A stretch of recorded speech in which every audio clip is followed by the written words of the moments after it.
ನಮ್ಮ ಅಧಿಕಾರಿಗಳ ಜೊತೆ ಮತ್ತೊಮ್ಮೆ ಚರ್ಚೆ ಮಾಡ್ತೀನಿ. ಫೋನ್ಗಳೆಲ್ಲ ಇಟ್ಟಿರ್ಬೇಕು, ಮತ್ತೆ ಅದನ್ನ ಹಿಡಿದಕ್ಕೆಲ್ಲ ಇದು ಮಾಡ್ತಾ ಇದ್ದಾರೆ. ಕಡಿಮೆ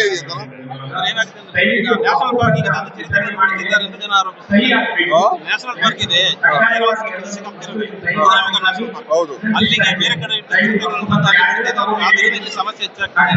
ಅದ್ರ ಬಗ್ಗೆ ಸಮಸ್ಯೆಗಳು. ಯಾಕಂದ್ರೆ ಈಗ ಇದರ ಸಂಖ್ಯೆ ಹೆಚ್ಚಾಗ್ತಾ ಇದೆ. ಚಿರತೆ ಇರ್ಬೋದು, ಹುಲಿ ಇರ್ಬೋದು, ಇದ್ರ ಸಂಖ್ಯೆ ಹೆಚ್ಚಾಗ್ತಾ ಇರೋದ್ರಿಂದ ಅದ್ರ ಬಗ್ಗೆ ಮುಂದಿನ ಕ್ರಮಗಳು ಏನ್ ಮಾಡ್ಬೇಕು ಅಂತ ಕೂಡ ಯೋಚನೆ ಮಾಡ್ಬೇಕು. ಯಾಕಂದ್ರೆ ಅದು ಅರಣ್ಯ ಇಲಾಖೆಯವರು ಮತ್ತು ಬೇರೆ ಪರಿಸರ ಅವರೆಲ್ಲ ಈ ಪ್ರಾಣಿ ದಯಾ ಸಂಘಟನೆಗಳ ಜೊತೆ ಎಲ್ಲ ಚರ್ಚೆ ಮಾಡ್ಬೇಕಾಗ್ತದೆ, ಏನ್ ಮುಂದಕ್ಕೆ ಮಾಡ್ಬೇಕು. ಯಾಕಂದ್ರೆ ಸಂಖ್ಯೆ ಬೆಳೀತಾ ಇದೆ, ಜಾಗ ಅಷ್ಟೇ ಇದೆ. ಅದರಿಂದ ಈಗ ಎಲ್ಲ ಇವರು ಈ ಪ್ರಾಣಿಗಳು ಹೊರಗಡೆ ಬರ್ತಾ ಇರ್ತಕ್ಕಂಥದ್ದು. ಅದಕ್ಕೆ ಇದ್ರ ಬಗ್ಗೆ ಅರಣ್ಯ ಸಚಿವರ ಬಗ್ಗೆ ಈಗಾಗಲೇ ಒಂದು ಡಿಸ್ಕಷನ್ ಮಾಡ್ತಾ ಇದ್ದಾರೆ. ನೋಡೋಣ ಏನ್ ಮಾಡ್ಬೇಕು, ಅವ್ರಂತ ಏನೋ ತೀರ್ಮಾನ ಮಾಡ್ಬೇಕು. ಈಗ ನಮ್ಮ ಕಡೆಯಿಂದ ಅನುದಾನ ಅನುಮೋದನೆ ಆಗಿದೆ, 3 ಕೋಟಿ ರೂಪಾಯಿಗೆ ಅನುಮೋದನೆ ಆಗಿದೆ.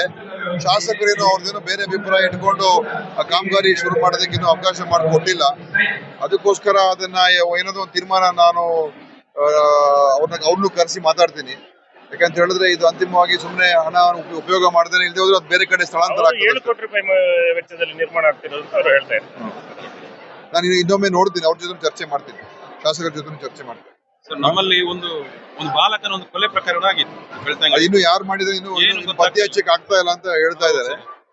ಯಾವ ಕಾರಣಕ್ಕಾಗಿದೆ ಅಂತ ಪೊಲೀಸರು ಕೂಡ ಎಲ್ಲ ಪ್ರಯತ್ನಗಳು ಮಾಡ್ತಾ ಇಲ್ಲ ಅಂತಲ್ಲ, ಬಟ್ ಪೋಷಕರು ಬಾರಿ ಆತಂಕದಲ್ಲಿದ್ದಾರೆ. ಹೌದೌದು, ಏನು ಇನ್ನೂ ಅದಕ್ಕೆ ಯಾವುದೇ ರೀತಿಯ ಒಂದು ಸಾಕ್ಷಿಗಳಾಗ್ಲಿ ಅಥವಾ ಬೇರೆ ಮಾಹಿತಿಗಳಾಗಿ ಇನ್ನೂ ಸರಿಯಾಗಿ ಸಿಕ್ಕಿಲ್ಲ ಅಂತ ನನಗಿರುವಂತ ಮಾಹಿತಿ. ಇನ್ನೊಮ್ಮೆ ನಾನು ಇವತ್ತು SP ಅವ್ರ ಹತ್ರ ಮಾತಾಡ್ತೀನಿ. ನೋಡೋಣ ಯಾವ ರೀತಿಯಾಗಿ ಅದನ್ನ ಮಾಡ್ಬೇಕು ಅಂತ. ಆಯ್ತಾ, ಅದು ಸ್ವಲ್ಪ ಸಮಸ್ಯೆಗಳಿದೆ. ಅದರಿಂದ ಇರುವಂತ ಭೂಮಿ ಬಹಳ ಕಮ್ಮಿ. ಅದಕ್ಕೋಸ್ಕರ ಅದನ್ನ ಯಾವ ರೀತಿಯಾಗಿ ಬಗೆಹರಿಸಬೇಕು, ಹೇಗ್ ಮಾಡ್ಬೇಕು ಅಂತ ನೋಡೋಣ. ಅರ್ಜಿದಾರರು ಹೆಚ್ಚಿದ್ದಾರೆ, ಇರುವಂತ ಜಾಗ ಕಮ್ಮಿ ಇದೆ. ಅದನ್ನ ಯಾವ ರೀತಿಯಾಗಿ ನೋಡ್ಬೇಕು ನೋಡೋಣ. ಖಂಡಿತ ಅದ್ರ ಬಗ್ಗೆ ಗಮನ ಕೊಟ್ಟಿದ್ದೀನಿ.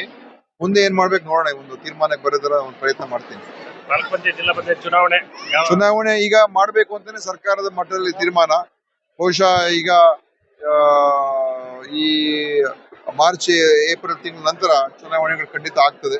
ಗ್ರಾಮ ಪಂಚಾಯತಿ ಅದು ಮಾಡ್ಲೇಬೇಕು, ತಾಲೂಕ್ ಪಂಚಾಯತಿ, ಜಿಲ್ಲಾ ಪಂಚಾಯತಿ, ನಗರ ಪಾಲಿಕೆಗಳು ಎಲ್ಲವೂ ಕೂಡ ಮಾಡ್ಬೇಕಾಗಿದೆ.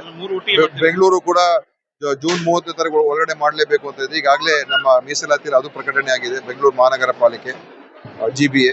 ಅದರಿಂದ ಅದು ಅಂತಿಮ ತೀರ್ಮಾನಕ್ಕೆ ಒಟ್ಟಿಗೆನೆ ಮಾಡ್ಬೇಕಾ ಅಥವಾ ಗ್ರಾಮ ಪಂಚಾಯತಿ ಮಾಡಿದ ನಂತರ ತಾಲೂಕ್ ಪಂಚಾಯತಿ, ಜಿಲ್ಲಾ ಪಂಚಾಯತಿ ಮಾಡ್ಬೇಕಾ, ಅದು ಸಿಂಬಲ್ ಮೇಲೆ ಮಾಡುವಂಥದ್ದು. ಇದು ಸಿಂಬಲ್ ತರ ಇದು. ಅದಕ್ಕೋಸ್ಕರ ಎರಡೂ ಕ್ಲಬ್ ಮಾಡಿದ್ರೆ ಅದು ಬೇರೆ ಸಮಸ್ಯೆ ಆಗುತ್ತಾ ಅಂತ ಕೂಡ ನೋಡ್ತಾ ಇದೀವಿ. ಅದ್ರ ಬಗ್ಗೆ ಅಂತಿಮವಾಗಿ RDPR ಮಿನಿಸ್ಟ್ರು ಒಂದು ತೀರ್ಮಾನಕ್ಕೆ ಬರ್ತೀನಿ ಅಂತ ಹೇಳಿದ್ದಾರೆ. Okay, thank you.